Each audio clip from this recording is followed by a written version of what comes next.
नमस्कार सभी को। तो देखिए हम लोग क्लास 10 साइंस के एक इम्पोर्टेंट सैम्पल पेपर लेके आए हैं। इसमें चैप्टर 1 होंगे, चाहे वो बायो का है चैप्टर 1 फिजिक्स का और चैप्टर 1 केमिस्ट्री का है। मतलब लाइफ प्रोसेस है, केमिकल इक्वेशंस एंड रिएक्शंस है, केमिकल रिएक्शंस एंड इक्वेशंस है और फिजिक्स का first chapter light reaction reflection and refraction है। तो फर्स्ट क्वेश्चन देखिए, फर्स्ट क्वेश्चन में क्या कहा गया, the functional unit of kidney is. तो किडनी की फंक्शनल यूनिट क्या कहलाती है, तो इसको नेफ्रॉन बोला जाता है। ठीक है। और अगर ब्रेन की फंक्शनलिटी पूछते तो न्यूरॉन हो जाती। ठीक है। क्वेश्चन नंबर सेकंड कह रहे हैं एसोसिएशन रीजन बेस्ड है। इसमें कहा गया xylem transports water and mineral from roots to leaves. तो क्या जाइलम जो है वो रूट्स और मिनरल्स दोनों चीजों को ही ट्रांसपोर्ट करता है रूट से लीव तक। तो जाइलम के बारे में बात बिल्कुल सही कही गई है। Xylem consist mainly of dead cell. देखिए ज्यादातर अगर देखेंगे तो जाइलम में डेड सेल ही होते हैं, ये बात भी सही है। पैरेन्काइमा केवल लिविंग सेल होता है, तो ये बात भी सही है।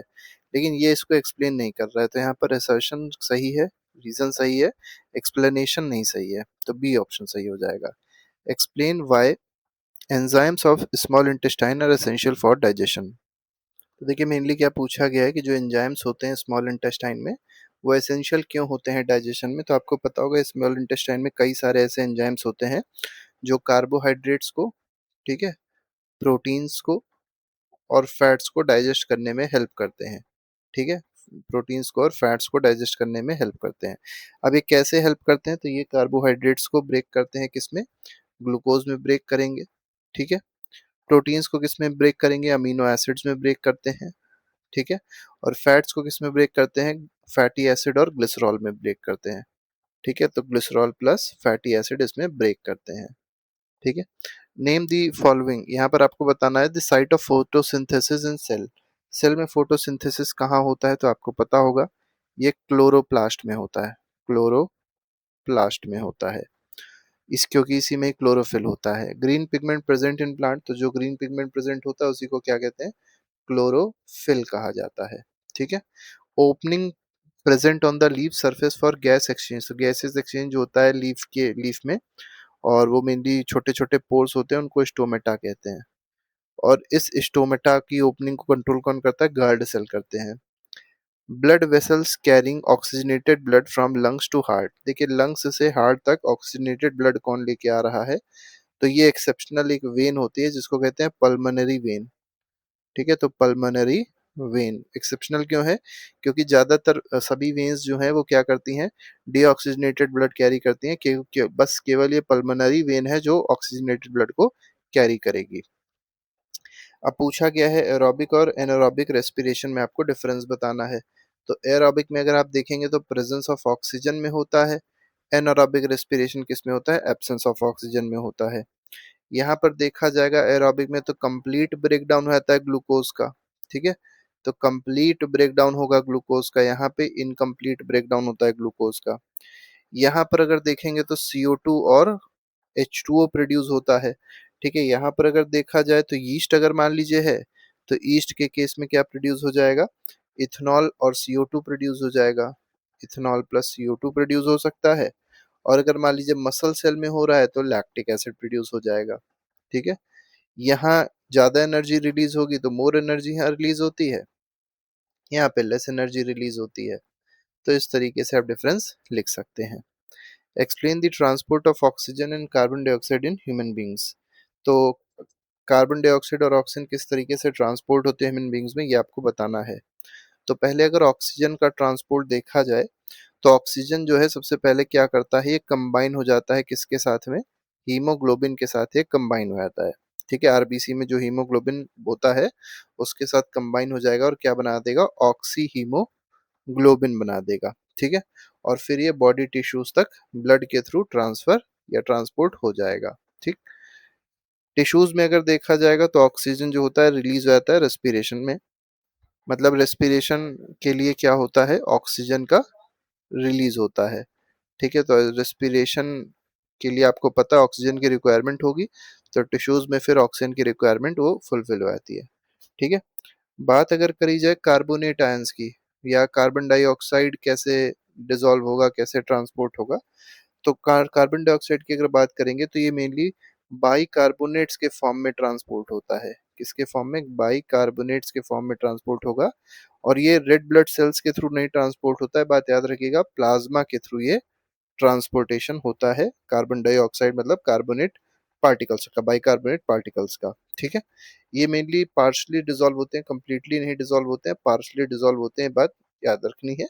ठीक है, और पार्शली ये हीमोग्लोबिन में भी वैसे डिसॉल्व हो जाते हैं। ठीक है, और लंग्स में होता क्या है, तो ये तो इस तरीके से डिसॉल्व हो गया। फिर लंग्स में क्या होने वाला है इसके बाद, लंग्स में जो कार्बन डाइऑक्साइड है वो डिफ्यूज हो जाता है किसमें, एल्वियोलाई में, एल्वियोलाई में डिफ्यूज हो जाएगा और फिर ये एक्सहेल हो जाएगा, बाहर निकल जाएगा, क्योंकि एल्वियोलाई के थ्रू ही वो लंग्स में पहुंचेगा और लंग्स के थ्रू ही वो बाहर निकल पाएगा। ठीक है, तो इसमें दो चीजें हो रही, क्या हो रहा था, डिफ्यूजन हो रहा था, कहाँ पर, एल्वियोलाई में। आगे बढ़ते हैं, क्वेश्चन नंबर, यहाँ पर आप सेक्शन बी आते हैं, 13 मार्क्स की केमिस्ट्री है। फर्स्ट क्वेश्चन कहा गया which of the following is chemical change. जहां पर नया सब्सटेंस फॉर्म होता है ऐसे प्रोसेस को केमिकल चेंज कहा जाता है। मेल्टिंग ऑफ आइस बिल्कुल भी नहीं, बॉइलिंग भी नहीं, ब्रेकिंग ऑफ ग्लास भी नहीं, रस्टिंग ऑफ आयरन जो होगा ये केमिकल चेंज होगा। Copper oxide is reduced by hydrogen. तो जो कॉपर ऑक्साइड होता है ये, इसको रिड्यूस कौन करता है, हाइड्रोजन रिड्यूस करता है, बिल्कुल ठीक है। ठीक है, hydrogen removes oxygen from copper oxide, तो जैसे Cu है तो CuO प्लस H2। ठीक है, तो ये क्या दे देगा, Cu प्लस H2O दे देगा। तो हुआ क्या, हाइड्रोजन, मतलब ये जो हाइड्रोजन था इसने ऑक्सीजन को निकाल लिया, तो इसने निकाल लिया कॉपर ऑक्साइड से, बिल्कुल सही बात है। तो यहाँ पर असर्शन भी सही है, रीजन भी सही है, एक्सप्लेनेशन भी सही, तो ए ऑप्शन इसमें सही है। ऑक्सीडेशन पूछा गया है कि ऑक्सीडेशन क्या होता है, तो ऑक्सीडेशन में मेनली दो चीज होती है। तो एडिशन होगा किसका, एडिशन ऑफ ऑक्सीजन। ठीक है, ये हो सकता है, या तो रिमूवल होगा, तो किसका होगा, तो रिमूवल ऑफ कार्बन डाइऑक्साइड, दोनों में से कोई भी चीज हो रही होगी या दोनों चीजें हो रही होंगी तो उसको ऑक्सीडेशन कहा जाएगा। ठीक, name the black substance form with copper is heated in air. तो देखिए कॉपर को हीट करना एयर मतलब कॉपर हीट करना एयर मतलब कॉपर की रिएक्शन ऑक्सीजन से क्या बना देगा, कॉपर ऑक्साइड बना देगा। ठीक है, इसको आप चाहे तो बैलेंस कर सकते हैं, कैसे बैलेंस करेंगे, यहाँ O2 है, यहाँ 2 लगा दीजिए और यहाँ पे भी 2 लगा दिए, बैलेंस हो गई आपकी रिएक्शन। तो ब्लैक सब्सटेंस जो था वो क्या था, ये जो कॉपर ऑक्साइड है ये आपका क्या है, ब्लैक सब्सटेंस है।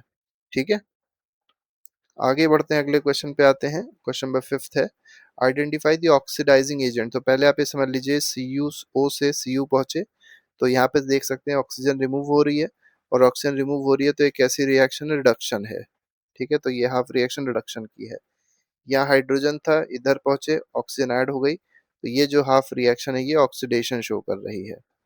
अब ऑक्सीडाइजिंग एजेंट कौन होता है, ये दोनों चीजें, ऑक्सीडाइजिंग एजेंट हो या रिड्यूसिंग एजेंट हो या सब्सटेंस ऑक्सीडाइज्ड हो या सब्सटेंस रिड्यूस हो, ये सारी चीजें किधर होती हैं, रिएक्टेंट साइड पे होती है, पहले तो याद रखिएगा।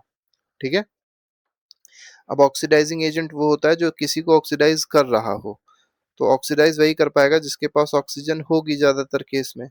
तो कॉपर ऑक्साइड जो है यही तो ऑक्सीडाइज कर रहा है किसको, हाइड्रोजन को, तो कॉपर ऑक्साइड हो जाएगा ऑक्सीडाइजिंग एजेंट। और जो ऑक्सीडाइज होता है उसको क्या कहते हैं, रिड्यूसिंग एजेंट कहते हैं, तो हाइड्रोजन जो है वो रिड्यूसिंग एजेंट है। अब अगर मान लीजिए इसमें पूछा जाता है सब्सटेंस ऑक्सीडाइज्ड कौन सा हुआ, तो कौन सा सब्सटेंस ऑक्सीडाइज हुआ, हाइड्रोजन ऑक्सीडाइज हो जाएगा। और कौन सा सब्सटेंस रिड्यूस हो जाएगा, तो रिड्यूस होने वाला सब्सटेंस है कॉपर ऑक्साइड। अब यहाँ पर बैलेंस करना है, जो रिएक्शंस दी गई इनको हमें क्या करना है, बैलेंस करना है। तो बैलेंस करने का तरीका क्या है, देखिए यहाँ पर Fe है, प्लस O2 गिव्स Fe2O3, तो पहले यहाँ पे 2 Fe लगा दीजिए। अब देखिए ऑक्सीजन यहाँ पे 3 थे, यहाँ ऑक्सीजन 2 थे, तो यहाँ पे 3/2 लगा सकते हैं, फिर पूरी इक्वेशन को क्या कर दीजिए, 2 से मल्टीप्लाई कर लीजिए 2 रिमूव करने के लिए, तो क्या आ गया, 4Fe plus 3O2 gives 2Fe2O3 आ जाएगा। ठीक है, Al plus HCl gives AlCl3 plus H2। तो Al तो बैलेंस है, क्लोरीन को पहले बैलेंस कर लेते हैं, तो यहाँ पे 3 क्लोरीन, यहाँ पे भी 3 लगा दीजिए। अब हाइड्रोजन 3 हो गए, यहाँ पे 2 है तो यहाँ पे एक 3/2 लगा दीजिए। फिर पूरी इक्वेशन को फिर से, क्योंकि 2 डिनोमिनेटर में 2 से मल्टीप्लाई कर देंगे, क्या इक्वेशन बन जाएगी, 2Al बन गई, प्लस 2 3 6 HCl बन गई, और एक क्या दे देगा, ये हम लोग को दे देगा 2AlCl3 प्लस 3H2 दे देगा। अब आप चेक करेंगे तो ये बैलेंस हो गई होगी। NaOH plus H2SO4, Na2SO4 plus H2O। ठीक है, तो पहले तो सोडियम बैलेंस कर लिया, यहाँ पे 2 है तो यहाँ पे भी 2 लगा दीजिए। ठीक है, सोडियम बैलेंस हो गया, हाइड्रोजन देख लीजिए, हाइड्रोजन भी बैलेंस है, SO4 भी बैलेंस है, OH। अब यहाँ पर अगर ऑक्सीजन देगा, ऑक्सीजन नहीं बैलेंस होगा, ऑक्सीजन को बैलेंस करना पड़ेगा। कैसे ऑक्सीजन बैलेंस होगा, देखिए LHS पे ऑक्सीजन कितने हैं, 2, और 4 2 6, यहाँ 4 है तो यहाँ पे 2 लगा दीजिए। अब हाइड्रोजन चेक करिए तो 2 हाइड्रोजन इधर हो गए, 2 4, हाँ 4 सही है। अब बैलेंस हो गई reaction. State any two observation when magnesium ribbon Burns in air. देखिए जब मैग्नीशियम रिबन को बर्न करते हैं एयर में तो होता क्या है, Mg+O2 ये क्या दे देता है, MgO दे देता है। बैलेंस आप चाहें तो कर सकते हैं, ये O2 है, यहाँ पे 2 लगा दी, यहाँ पे भी 2 लगा दीजिए। ठीक है, बैलेंस हो गई रिएक्शन। अब बताना है कि इसमें पहली बात तो ये कैसी रिएक्शन है, तो दो सब्सटेंस A+B कंबाइन हुए, एक नया सब्सटेंस C फॉर्म किया। जब ऐसा केस होगा तो ये कौन सी रिएक्शन आएगी, कॉम्बिनेशन हो जाएगी। ठीक है, अब ऑब्जर्वेशन पूछे गए थे, तो देखिए जब ये बर्न होता है तो डेजलिंग व्हाइट फ्लेम निकलती है, तो पहला क्या हो जाएगा, डेजलिंग डेजलिंग व्हाइट फ्लेम निकलेगी। ठीक है, पहला तो ये हो गया ऑब्जर्वेशन। और दूसरा ऑप्शन ऑब्जर्वेशन क्या हो जाएगा कि जो मैग्नीशियम ऑक्साइड है ये व्हाइट ऐश के फॉर्म में क्रिएट हो जाता है, तो white ash of MgO is formed. ठीक है, MgO का व्हाइट ऐश जो है वो फॉर्म हो जाता है। चलिए ये हो गए बातें फिजिक्स के सेक्शन पे, उसको देख लेते हैं। A mirror used as rear view mirror in vehicles, तो व्हीकल्स में हमने देखा होगा पीछे देखने के लिए रियर व्यू मिरर लगा होता है, तो ये रियर व्यू मिरर कैसा होता है, कॉन्वेक्स मिरर होता है। क्यों लगाते हैं इसको, क्योंकि इसका वाइडर फील्ड ऑफ व्यू होता है, वाइडर फील्ड ऑफ व्यू होता है, इस वजह से हम लोग कॉन्वेक्स मिरर यूज करते हैं। असर्शन रीजन में दिया गया convex lens converge parallel raise, तो कॉन्वेक्स लेंस जो है वो कन्वर्ज करता है, बिल्कुल सही बात है, कॉन्वेक्स लेंस है याद रखिएगा, मिरर डाइवर्ज करता है। ठीक है, तो ये बात सही है। Convex lens has positive focal length, बिल्कुल सही बात है, फोकल लेंथ पॉजिटिव होता है लेकिन इस वजह से कन्वर्ज करता है, गलत है। तो यहाँ पर दोनों ऑप्शन सही है लेकिन एक्सप्लेनेशन सही नहीं है, तो B option is correct. An object is placed 20 centimetre in front of convex lens, देखिए ऐसे मान लीजिए कॉन्वेक्स लेंस हो गया। ठीक है, ये ऑब्जेक्ट रख दिया गया है, कितने डिस्टेंस पे रखा है, 20 सेंटीमीटर पे रखा गया, तो u की वैल्यू क्या हो गई, -20 सेंटीमीटर हो गई। फोकल लेंथ दिया है 10, तो f क्योंकि आपको पता है f कॉन्वेक्स के केस में पॉजिटिव होता है, तो +10 सेंटीमीटर आपका फोकल लेंथ हो गई। v बताना है आपको, बहुत आसान हो जाएगा, 1/f is equal to 1/v, और माइनस हो जाएगा 1/u, तो 1/f की जगह 1/10 रख दीजिए, इज इक्वल टू 1/v, और यहाँ हो जाएगा +1/20, इसको उधर भेजना है, तो 1/v की वैल्यू क्या आ गई, 1/10 -1/20। ठीक है, तो ये आ जाएगा कितना, 20 हो गया, तो 1/20 मतलब v की वैल्यू क्या आ गई, 20 सेंटीमीटर, भी किस में आ गई, प्लस में आ गई। मैग्निफिकेशन बताना है, मैग्निफिकेशन भी बहुत आसान है, मैग्निफिकेशन क्या हो जाएगा, यहाँ माइनस का साइन था तो यहाँ प्लस का साइन हो जाएगा, v/u। अब v क्या है, देखिए v हमारे पास है 20, ठीक है, u हमारे पास कितना है, -20, तो ये आंसर क्या आ गया, -1 आ गया, 1 नहीं है, -1 है, बात याद रखिएगा।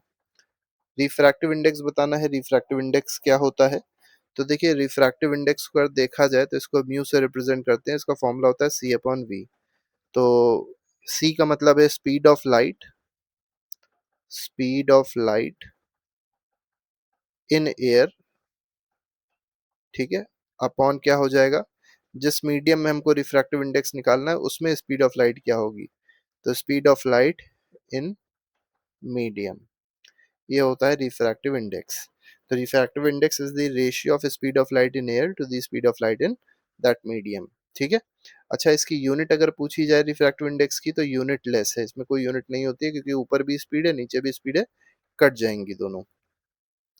अगले में कहा गया ड्रॉ रे diagram for image formation for concave mirror, देखिए कॉनकेव मिरर का बोला गया है, ये मान लीजिए कॉनकेव मिरर, बहुत अच्छा डायग्राम नहीं बन पाएगा क्योंकि रफ हैंड बना रहे, पेन टैब से बनाना थोड़ा सा टफ होता है। ठीक है, तो ये हमारी प्रिंसिपल एक्सिस हो गई, ये हमारा पोल हो गया, पहले तो ये बना लिया करिए, ये फोकस हो गया, और ये क्या हो जाएगा, सेंटर ऑफ कर्वेचर हो जाएगा। When the object is placed beyond, मतलब ऑब्जेक्ट यहाँ रखा हुआ है, ये ऑब्जेक्ट है, तो पहली रे ऑफ लाइट जो है वो तो पैरेलल टू प्रिंसिपल एक्सिस इस तरीके से आ जाएगी, और एक इधर से पास हो जाएगी पैरेलल टू प्रिंसिपल एक्सिस है, तो ये फोकस से, अब देखिए सीधी लाइन नहीं बन पा रही है, अब आप इसको समझ सकते हैं कैसे बनेगी, ऐसे आप इसको सीधी लाइन बना सकते हैं, ठीक है, फोकस से पास हो गई। दूसरी रे ऑफ लाइट को हम किधर से पास करा देते हैं, सेंटर ऑफ कर्वेचर से पास करा देते हैं, तो दूसरी लाइट, दूसरी ये मान लीजिए यहाँ सेंटर ऑफ कर्वेचर है, दूसरी लाइट को हम लोग क्या करेंगे, सेंटर ऑफ कर्वेचर से पास करेंगे, तो आपको पता होगा जब लाइट सेंटर ऑफ कर्वेचर से पास होती है तो अपने पाथ को रिट्रेस कर जाती है, तो देखिए ये वाली रे ऑफ लाइट और ये वाली रे ऑफ लाइट कहाँ मीट कर रही है, इस पॉइंट पे मीट कर रही है, ठीक है, कहाँ मीट कर रही है, इस पॉइंट पे मीट कर रही है, तो यहाँ पर हमारी इमेज बन जाएगी, तो ये हमारी इमेज हो गई। ये क्या था, ऑब्जेक्ट था। अब क्या कहा गया था, इसमें कहा गया है mention the nature of image. अब देखिए नेचर कैसा है इमेज का, ये ऑब्जेक्ट बड़ा है, इमेज छोटी है, तो डिमिनिश्ड हो गई, ठीक है, रियल इंटरसेक्शन से बन रही है तो रियल भी है, और आप देख सकते हैं पलट गई तो इन्वर्टेड भी है, तो रियल हो गया, इन्वर्टेड हो गया, डिमिनिश्ड हो गया, ठीक है, और कहाँ बन रही है, तो बिटवीन एफ एंड सी बन रही है, तो इस तरीके से हम इसको कर सकते हैं। आगे बढ़ते हैं, कॉन्वेक्स मिरर। अब देखिए यहाँ पर भी क्या दिया गया, कॉन्वेक्स मिरर दिया गया है आपको। अब कॉन्वेक्स मिरर है तो पहले आप एक रफ डायग्राम बना लीजिए, ये आपका कॉन्वेक्स मिरर हो गया मान लीजिए, ठीक है, और इसमें क्या कहा गया, इसकी फोकल लेंथ तो एफ आपको दे दिया गया, प्लस में कितना है 15 सेंटीमीटर है, ऑब्जेक्ट कितना दिया है 30 दिया है, तो इसका मतलब यू की वैल्यू है -30 सेंटीमीटर है, ठीक है। अब क्या कहा गया, position nature of image using mirror formula बताना है, ठीक है, हो जाएगा। तो देखिए सिंपल सा फॉर्मूला लगाइए, 1/f is equal to 1/v plus 1/u लगा लीजिए, ठीक है, तो ये हो जाएगा 1/15 इज इक्वल टू 1/v, अब यहाँ प्लस था लेकिन यहाँ पे माइनस है, तो ये प्लस माइनस माइनस 1/30 हो जाएगा, इसको उधर भेज दिए तो 1/v की वैल्यू क्या आ गई, 1/v आ जाएगा 1/30 प्लस 1/15 आ जाएगा, तो ये हो गया 30, 1 + 2 मतलब 3, तो यहाँ से v की वैल्यू क्या आ गई 10 सेंटीमीटर आ गई, प्लस में आ रही बात याद रखिएगा, पोजीशन आ गई 10 सेंटीमीटर, ठीक है। नेचर बताना है, नेचर बताने के लिए आप मैग्निफिकेशन निकाल लीजिए, मैग्निफिकेशन हो जाएगा -v/u, तो ये हो जाएगा -10 अपॉन u कितना है -30 है, ठीक, ये आ रहा है 1/3, तो मैग्निफिकेशन कितना आ गया 1/3 आ गया। अब देखिए मैग्निफिकेशन अगर 1/3 आ रहा है, प्लस में आ रहा है, तो मैग्निफिकेशन अगर प्लस में है तो इंडिकेट करता है कि जो इमेज होगी वो इरेक्ट होगी और वर्चुअल होगी, ठीक, तो इमेज इरेक्ट वर्चुअल हो गई, और क्योंकि लेस देन 1 आ रही है वैल्यू, मतलब मैग्नीट्यूड लेस देन 1 है, तो ये डिमिनिश्ड इमेज हो जाएगी, कैसी इमेज हो जाएगी, डिमिनिश्ड हो जाएगी। तो प्रॉपर्टीज आ गई इसकी, वर्चुअल, इरेक्ट और डिमिनिश्ड। तो इस तरीके से ये पूरा पेपर था जो हम लोग ने डिस्कस किया, इसके अलावा हर एक चैप्टर के एमसीक्यूज, नोट्स, सैम्पल पेपर्स हम लोग ने बनाए हुए हैं प्लेलिस्ट में, आप जाके देख सकते हैं और अपना रिवीजन अच्छे से कर सकते हैं। वीडियो को लाइक जरूर कर दीजिएगा और चैनल को सब्सक्राइब करना बिल्कुल मत भूलिएगा। तो अभी के लिए फिलहाल नहीं, thank you very much, good bye, जय हिंद।